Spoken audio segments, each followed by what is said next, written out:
Voyons, mon enfant, grommelait M. Verriot.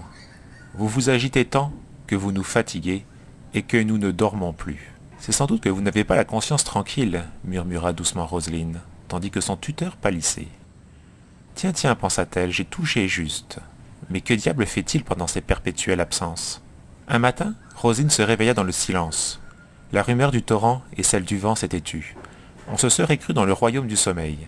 Elle leva les yeux et, au dehors, elle ne vit que du blanc. Les premières neiges étaient venues, ouatant le paysage, éteignant tout bruit, remplaçant la clarté du soleil qui, d'octobre à février, ne pénétrait plus dans la gorge de la solitude. Rosine resta longtemps pensive, le front collé à la vitre.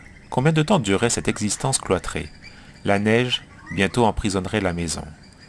Elle fut tirée de sa rêverie par les cris de M. Verriot, et elle descendit en hâte. Ces trois geôliers, rangés autour de la porte secrète chère à M. Verriot, gémissaient en chœur. « Qu'y a-t-il? C'est au moins vous, méchant enfant, qui avez fait cela. » « Quoi donc ?» L'innocence de Roselyne était si visible que M. Verriot se calma un peu. « Regardez !» Rosine regarda et devina tout de suite quels étaient les coupables. On avait enfoncé d'énormes pitons dans la porte, et on les avait réunis par un solide cadenas fermé à double tour. « Ah, c'est du joli travail. Impossible d'ouvrir cette porte, je vais en devenir fou. » « Vous n'avez qu'à aller chercher un serrurier. »« Un serrurier, un serrurier. Je ne veux pas de serrurier ici. D'abord, il ne se dérangerait pas, c'est trop loin. » M. Verriot ne voulait pas voir de serrurier. Qu'avait-il donc derrière cette porte?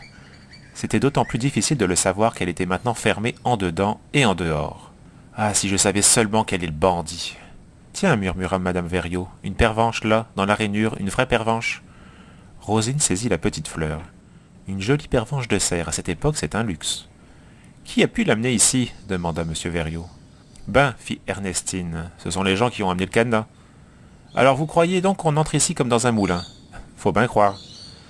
Demain, je mettrai des verrous partout et nous verrons bien. » Les verrous une fois posés, les Verriot respirèrent.